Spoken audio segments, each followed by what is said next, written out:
Hello again and welcome to the fourth module on content creation secrets. In this particular module, I'll be covering the remaining three more methods on how you can have content generated for you, and living up to its name, I'm going to teach you how to leverage on other people's content easily, ethically, and legally. The three methods I'll be talking about in a nutshell are normally people generated content.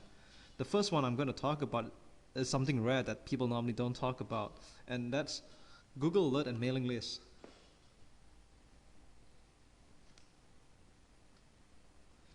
The second type is hiring a ghostwriter, and the third one is interviewing other experts. I'm going to go through with them one by one with you. Now let's talk about our first people-generated content, Google Alerts and mailing list. If you're a blogger and you run a network of blogs on time-sensitive topics like football, news, or even running a Newswatch website, if you're wondering how some sites are able to generate time-sensitive content easily even though they're not actually linked to the authority figure, let's say, for example, why is it that there are some game websites that seem to get information very easily, especially when they're not linked to the game's developer? This is the secret actually, because what some people did is that they actually get instant notifications to their emails by signing up to Google Alerts. All you have to do is sign up for an account with google.com, and you can see that they have a series of services. Look for Google Alerts and sign up to that particular service. What happens is that you can find out by certain keywords that appear. Let's just say you want to learn about private labor rights and you're running a blog about private labor rights. So you type in keywords like private labor rights, PLR, or even resale rights, and the names of the figures who are famous for PLR, like Edmund Lowe and Jeremy Burns for that matter. So whenever the Google search engine starts indexing the web pages that got to do with the keywords, you'll be instantly notified, and when you check out those sites, you can start getting information right away.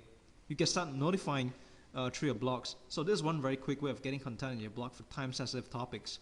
Another slightly different way is that if you're on an expert's mailing list, you'll normally be the first to know every time he sends out an email broadcast. I know sites like mindhacks.org and imnewswatch.com do this.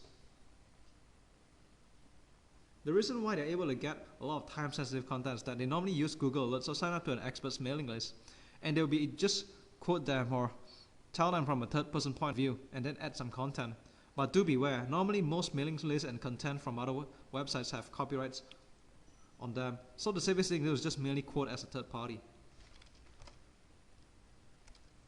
Another way is that you can hire a ghostwriter, and this would be a very ideal way for creating information products like ebooks for that matter.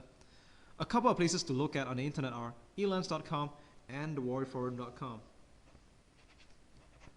These are really good places where you can get ghostwriters because writers hang around this place, including the Warrior Forum. Now, if you're not comfortable using the forums, there are still offline methods like getting college students or asking referrals from other business associates. The good thing about getting a ghostwriter is that when you tell them your syllabus or what kind of content you want them to write for, and make sure that they are able to generate a good content for you, as long as they know what they're writing. This is really a good way to have content done for you, and you don't even have to do anything at all except pay a fee for it. I'm going to teach you one way to actually save money on your ghostwriting fees in exchange for more value. I know some marketers, they actually spend $800, $1,000, or even $2,000 to have lots of content written for them. But the problem is that they do not know whether they are being shortchanged or not. The problem with telling a person to do in pages is that when you ask, let's say, for an example, 3 different people to write a 20-page ebook, you find out that the number of words vary. Like maybe the first person would take like 5,000 words. The second person may be able to do it in 6,000 words, and because he uses a smaller font. And the third person may be doing it at 1,500 words because he's been putting in a lot of pictures, things like that. The best bet that you want to specify the amount of words per article. So one article equals to one subchapter of your ebook. Give the assignments in quantities of articles, not the book's pages. For example, if you decided that there should be 20 subchapters in your ebook, then specify them as articles and give it to your ghostwriter. So this way, you can see that there's much more quantifiable right now. You can see that you're paying for the amount of words, not the amount of pages anymore. One more quick thing about ghostwriters is that you want to check with their integrity first. You want to make sure that their articles are not plagiarized from any other websites. The best thing to do is that you can go to copyscape.com and do a search on any of the articles to make sure that there are no duplicates from other websites. The eighth and the final method to creating your own great content is that you can interview other experts. Now, there are some really good marketers who have been doing very well with interviews, and the thing is that you don't really need much preparation to do this. All you have to do is contact the person, shoot him a couple of questions, and pick up a microphone or do a Skype call with him, and he'll just do his brain dump. But I'm going to teach you how to propose to potential experts or potential interviewees, because nowadays the idea of interviewing other people can be kind of saturated. And why should they get interviewed by you? Because they are actually normally very busy people, especially if they are successful experts. So one way you can propose to them is that you can promise them that they will be getting exposure to a market that hasn't heard of them, and make sure that you can actually deliver it to it. For example, if you're doing it for your own country's market and you want to bring the expert in, you can introduce him to your market that has not heard of him, so I'm sure a smart business person want to pass it up. You can also offer that he may pitch about his own product in the last 5 minutes of the call.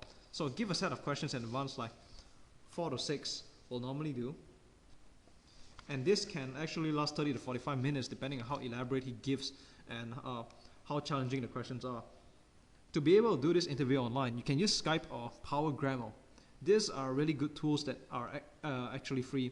Once you get an interview done, you already have an instant product and you don't have to be an expert yourself, because you're already leveraging on other people's expertise in exchange of giving him some exposure, and helps him build his credibility as well.